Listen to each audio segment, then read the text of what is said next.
A very beautiful morning, my dear students. Today our topic is bringing up Carrie. जो bringing up Carrie है, lesson number 2 of an alien hand, supplementary reader in English for 7th class. So let's study. Let's start our second chapter. Carrie, a 5-month-old baby elephant, lives and grows up with his 9-year-old friend and keeper. कहता है कि जो carry है एक 5 महीने का हाथी का बच्चा है, अपने 9 वर्ष आयु के पुराने मित्र, अपना जो 9-year-old फ्रेंड है उसका, 9 वर्ष जो पुराना मित्र है उसका, 9 वर्ष आयु के पुराने मित्र और देखभाल करने वाले के साथ रहता है और बड़ा होता है, वहीं पे बढ़ता है. Carry doesn't eat much. Carry बहुत ज़्यादा नहीं खाता. Just about 16 kilograms of delicious twigs a day. केवल 16 किलोग्राम स्वादिष्ट डालियाँ एक दिन में खाता है. Playful and sensitive, carry saves a boy from droning. Playful and sensitive, चंचल और कोमल हृदय है उसका. कैरी एक बालक को डूबने से जो है बचाता भी है. तो देखिएगा, carry the elephant was 5 months old when he was given to me the take care of. Carry जो कि एक 5 महीने की उम्र का हाथी है, 5 months old है वो, 5 महीने की उम्र का हाथी था जब उसकी देखभाल करने की जिम्मेदारी मुझे दी गई थी. जो राइटर है जो हमें कहानी को बता रहा है वो कहता है कि कैरी जो एक 5 महीने की उम्र का हाथी था जब उसकी देखभाल करने की जिम्मेदारी मुझे दी गई थी. राइटर कहता है आई वॉज 9 years old. तो मैं कितने साल का था उस समय? मेरी आयु 9 वर्ष थी. And I could reach his back if I stood on टिपटॉय.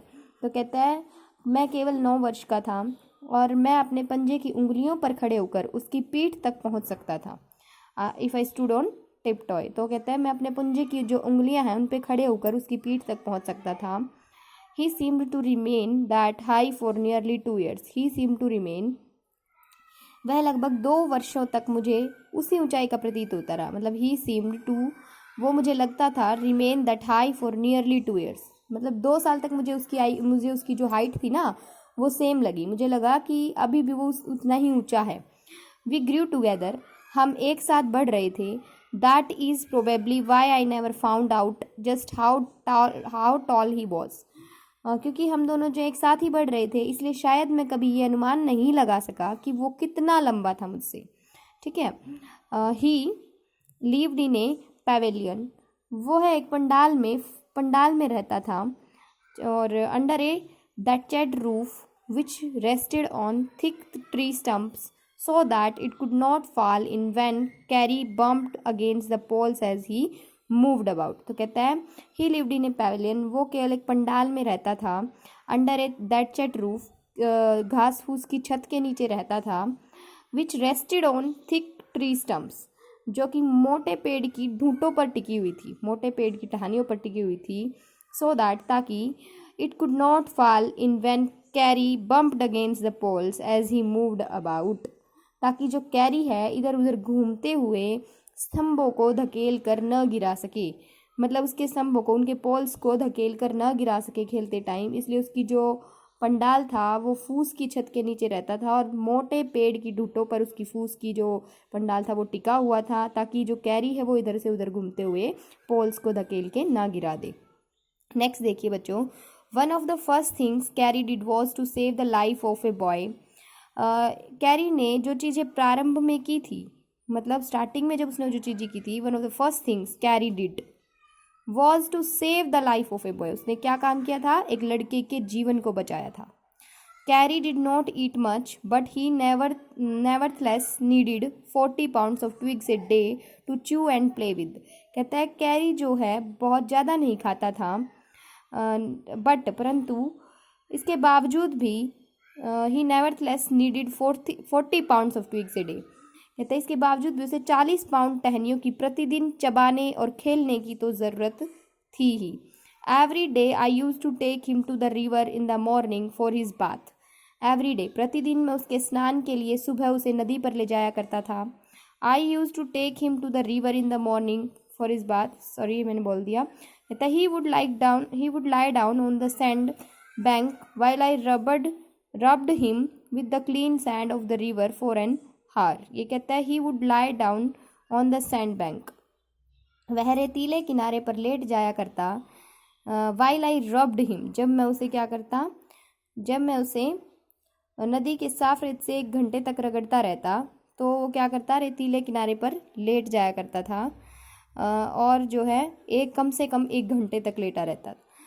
After that he would lie in the water for a long time. After that इसके बाद जब वो मतलब कि बाहर निकलने पर उसकी जो चमड़ी थी आबनूस की तरह चमकती. इसके बाद ही would lie in the water for a long time, वो काफ़ी लंबे टाइम तक वाटर में रहता. On coming out his skin, और निकलने पर उसकी जो स्किन थी, ऑन कमिंग आउट निकलने पर, बाहर निकलने पर, his skin would be shining like ebony.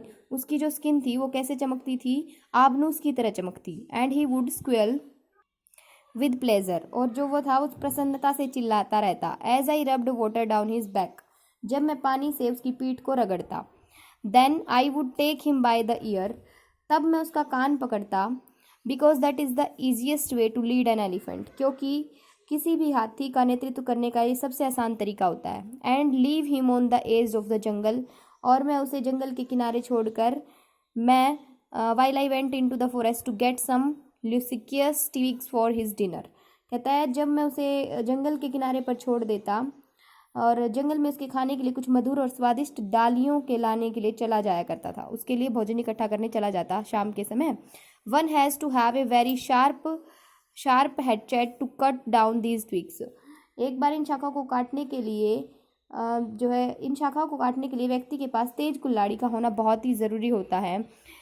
It takes half an hour to sharpen the hatchet because if a twig is mutilated an elephant will not touch it. कहता है कि कुल्हाड़ी को तेज यानी पेन्ना करने में आधा घंटा लग जाता है, क्योंकि यदि शाखाएं जो है टूटती होती हैं तो कोई भी हाथी उनका स्पर्श नहीं करता. ट्विग इज म्यूटिलेटेड, अगर कोई भी शाखा खंडित होती है, मतलब खंडित होती है कोई भी शाखा, तो हाथी जो है उसका स्पर्श भी नहीं करता. इसलिए उसको पैना करने में ही, पूरी शाखा को पैना करने में ही काफ़ी समय लग जाता था मुझे. तो ये सब बता रहा है राइटर. उसके बाद बच्चों हम कल रीड करेंगे. Thank you, have a nice day. इसके जो नीचे बच्चों ये देखिए वर्ड मीनिंग भी दिए गए हैं. जैसे स्क्विल का मतलब होता है क्राई, रोना, और यहाँ पे भी हैं delicious, tasty and sweet smelling. Hatchet, small axe होती है छोटी कुल्हाड़ी. Mutilated, torn, awkwardly, disfigured. तो आप सब ये करिएगा. Thank you, have a nice day.